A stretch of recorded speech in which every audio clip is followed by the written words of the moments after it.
right. Good morning. Wednesday morning. The country is in a grip of cold weather. And sure enough, Laredo, which never had a, really, really, really cold winter season, just a couple of days here and there, a couple weeks here and there. Again, we're in the 50s. And for us, that's cold, here in South Texas. So, I mean, low 50s, I have high 40s, and now we're talking cold. But yeah, it's going to be a beautiful day. Good morning. Hope you have a fantastic day. Today I'm going to be doing something different. Usually I do quotes, right? And we discuss quotes that are well known, some not as well known, and I kind of give my thoughts on them. Today I was scrolling through success.com and I saw an article that kind of jumped out at me. It's from 2017, but the questions that are asked are great, and I just put it on the comments. It's by Mike Ukleha, Mike Okleha. I don't know. I apologize for if I didn't get that right. But the title is Four Questions That'll Change Your Life. So when I read that, I was like, well, this should be interesting. Maybe this would be something we can look into together, And I kind of skimmed through it, and it's pretty impressive questions. So here you go. This is how the article starts. It says, nothing stands still. Things either get better or they get worse. You are either getting better or worse. It's a universal principle, starting with the universe itself, which that which doesn't expand contracts. You're either going forward or backward. Stephen Covey referred to this kind of thinking as sharpening the saw. Just coasting along creates backward momentum, and we end up losing more effort to accomplish, using more effort to accomplish less. How can you develop a life that will give you a great return on investment? What are you going to invest in yourself? So, here are four questions to position you for great returns. Good questions lead to information. Great questions lead to transformation. Excellent. Great questions lead to transformation. The first question we're going to be asking ourselves today is, who are you and what do you want? Who are you and what do you want? There's a quote here by William Shedd, and I've used this one before. A ship in the harbor is safe, but that's not what ships are built for. It says, we all experience imagination gridlock. That's the place of stuckness that keeps us from going after our most meaningful aspirations. It's easy to simply drift in safety mode, living out the scripts we've picked up along the way. This question helps you start with the end in mind. What do you want? What are your strengths? What are your passions? How are these two integrated into what you are doing, and are they reflected in your schedule? All right, man, oh man. So we're going a little deeper than we usually do when it comes to these talks, right? It isn't just a quote and us talking about, what does that quote mean to me? No, these are questions. Questions that are designed to make you think. Remember, great questions lead to transformation, especially if you answer them and implement them. Implement what you answer. Okay, so here we go. What do you want? What is it that you want out of life? I want to be a successful author. I want to be a good parent. I want to be the person that people turn to when they are in need of help. I want to be a painter. I want to be a lawyer. I want to be a firefighter, a police officer, CEO of my own company. I want to build my own company. Who are you and what do you want? Okay, so what do you want? What are your strengths? What are you good at? Now, this is the thing. The next question is crucial too. It says, what are your strengths? What are your passions, right?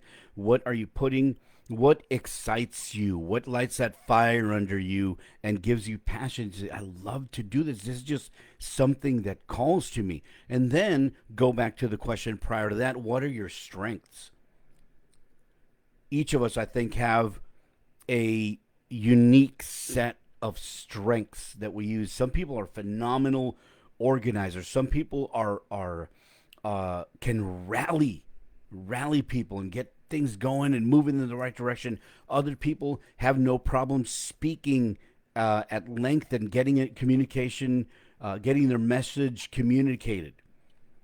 You know, some people can get volunteers.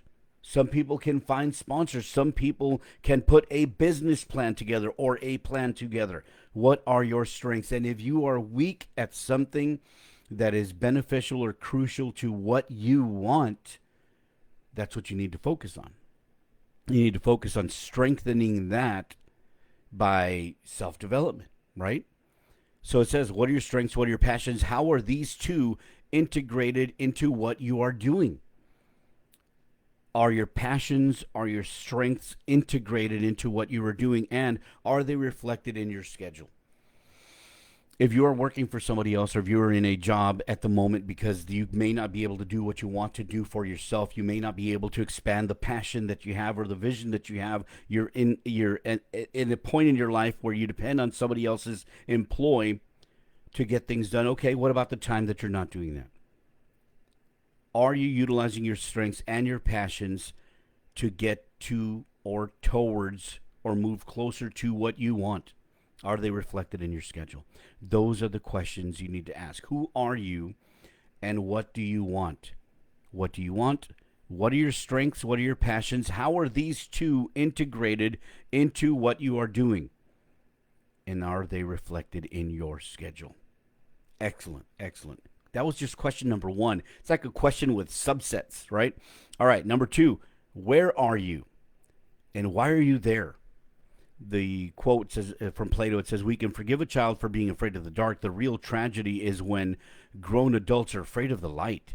If you try to download driving directions for a trip, the guiding system, the GPS, won't begin until you enter what? A starting point. Oh man, we talk about this when we help people with their finances. Where do you want to go with your finances? We figure that out, then go, okay, so where are you now? Because you need a start point to realize how to get where you need to get, and that might change. You know what I mean? But you need to, as it says, as it continues here, as you create a life map, you'll better understand how you arrived at your current place. You can build on the good choices and clearly see why some weren't as productive. Identifying faulty thought systems and behaviors. Wow. Yes. Identifying faulty thought systems and behaviors. Learned behaviors. Earned behaviors. Just like behaviors out of habit. First discover the facts, then face them.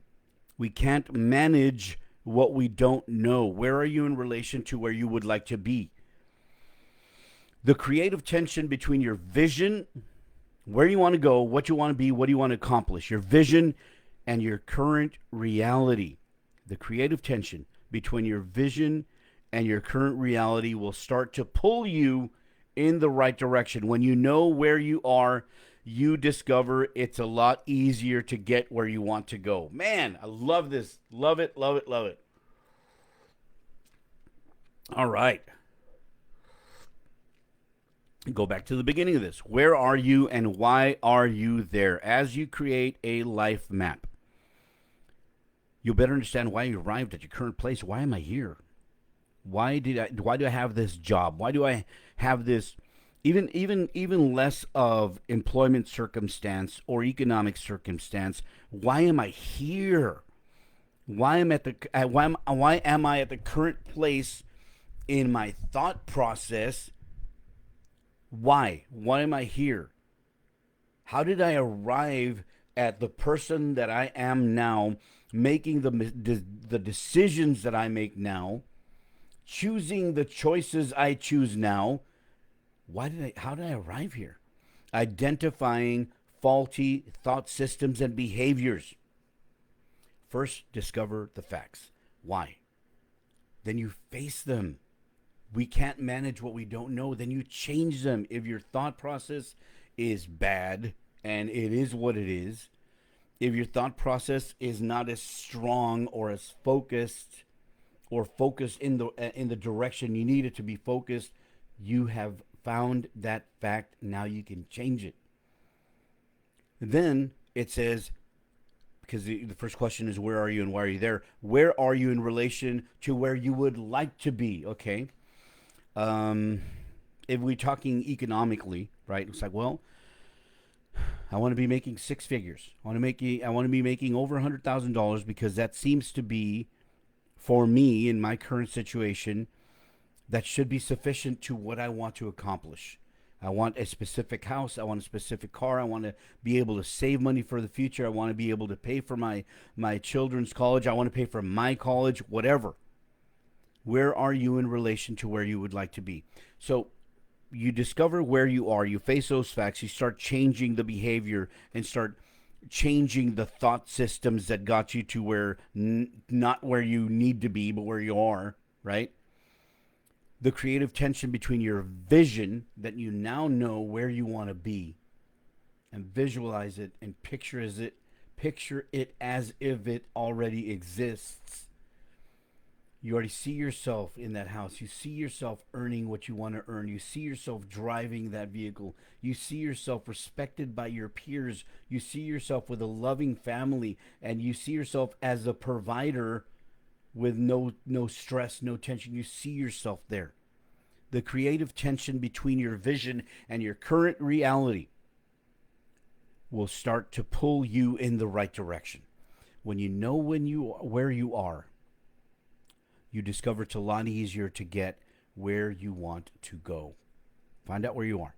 Where are you and why are you there? That was question number 2. Question number 3. What will you do and how will you do it? Aristotle said, we are repeatedly what we do. Excellence then is not an act, but a habit. It's not just one time that you're, I'm excellent. No, it is a habit of what will you do and how will you do it. Purpose and passion are essential for creating your best possible life. There's a link there. I'm going to have to follow that one for later.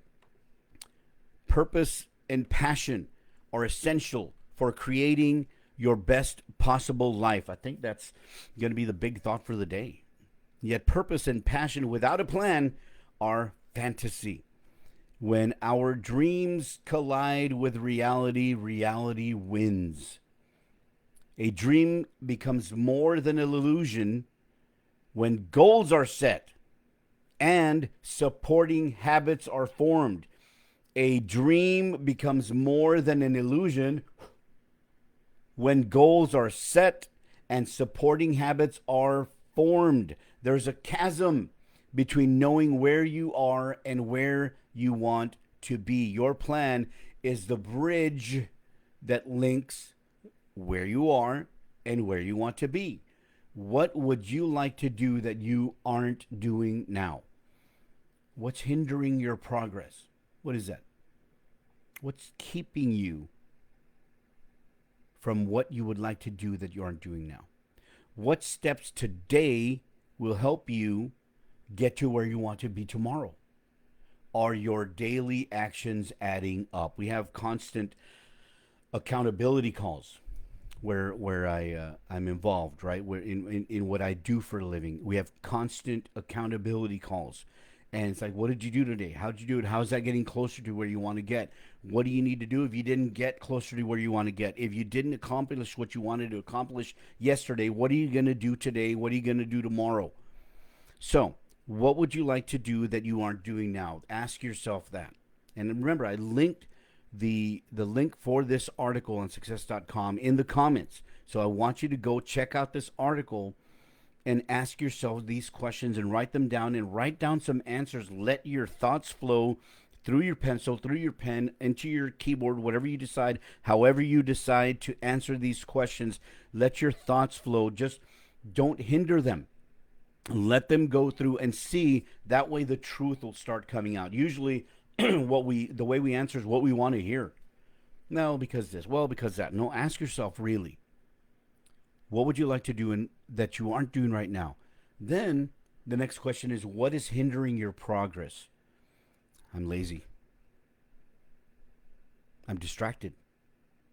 I have other things that I put more importance to that aren't really that important in regards to or in the big picture of where I should be and what I should be doing to get there.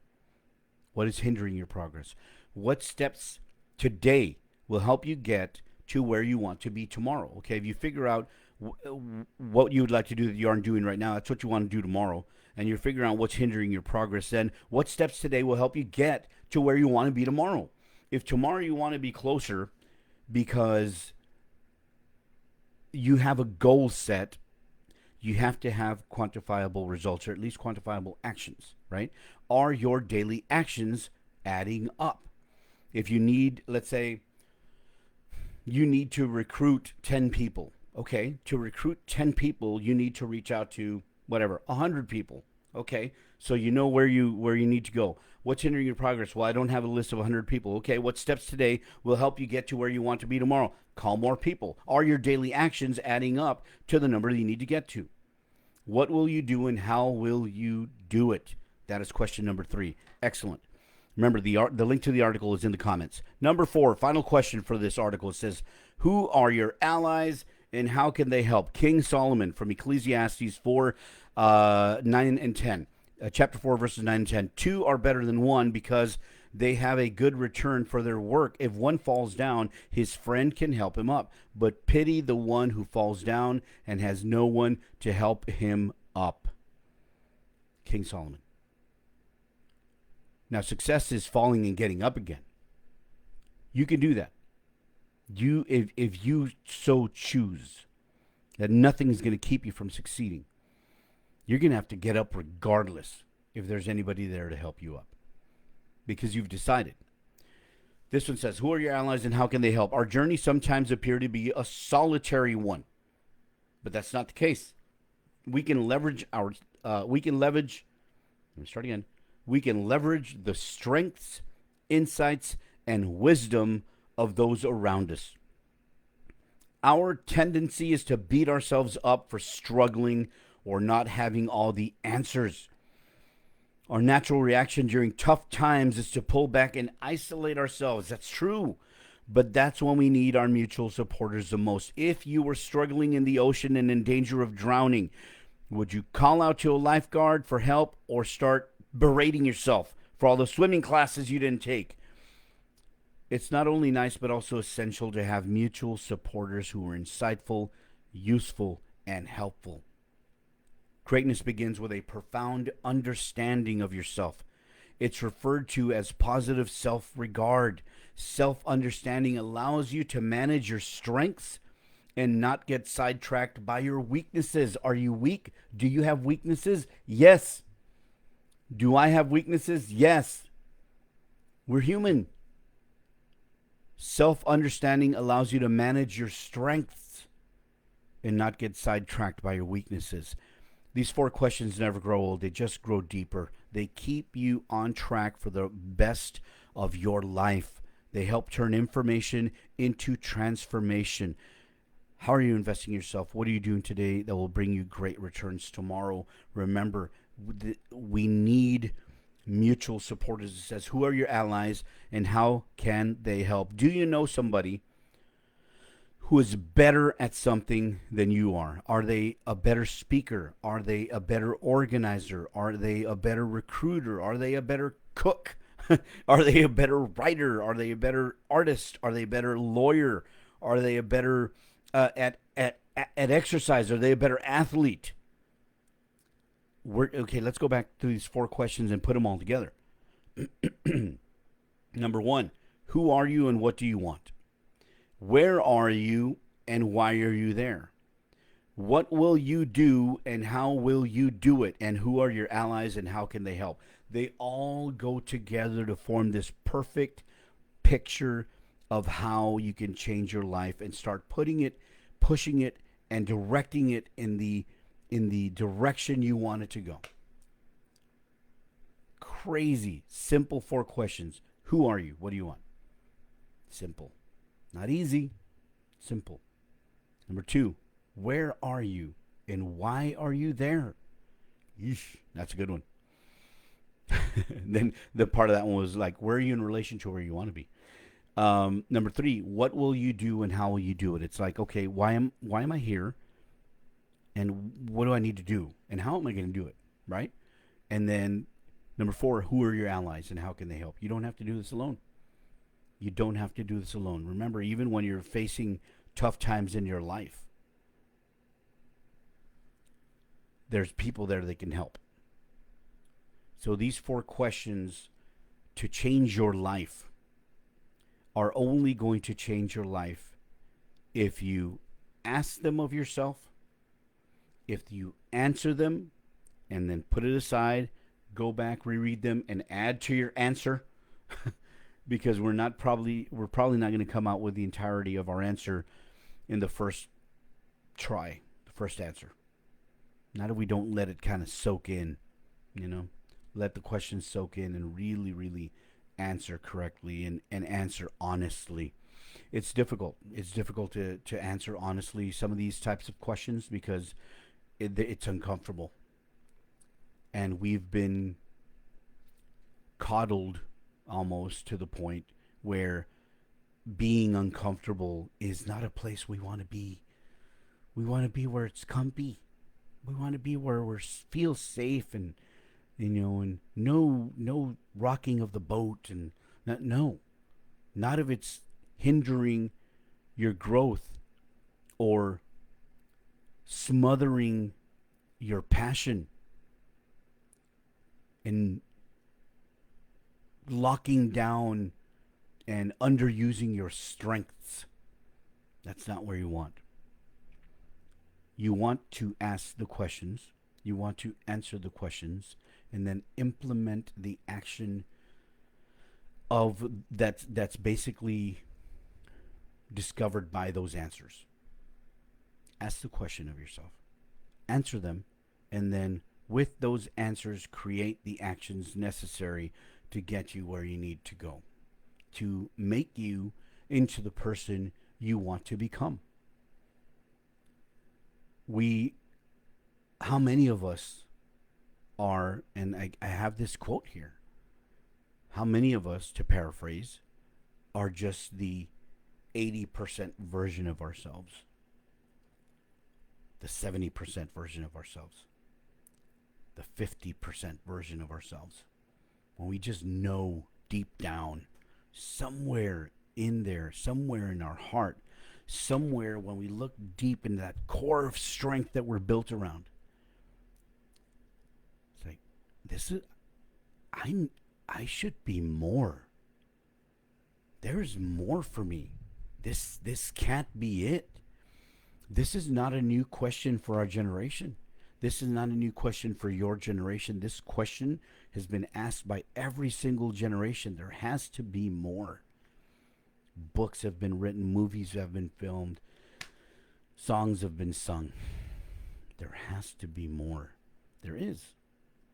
But what are you going to do to get it?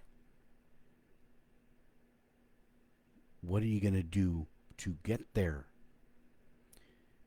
What are you going to do to become the person you need to be able to deserve this and enjoy this if life has been tamping you down?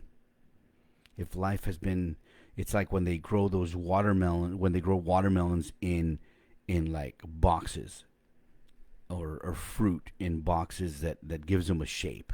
It gives them a shape of a face, or it only keeps the watermelon into like a rectangle. It's like we're being tamped into what the world wants us to be, as opposed to, if we didn't have those limitations, what would we actually be? What do we have to offer to the world? What do you have to offer to the world? We need you. We need your light. We need your personality. We need your positivity. You are an agent of positivity. There's way too many, like I said, agents of chaos, negativity, those that want to tear down. We need more people interested in building up this world, building up others, caring for others, empathizing with others. We need more of you. Read the article. Ask yourself the questions. There's four main questions and some sub questions.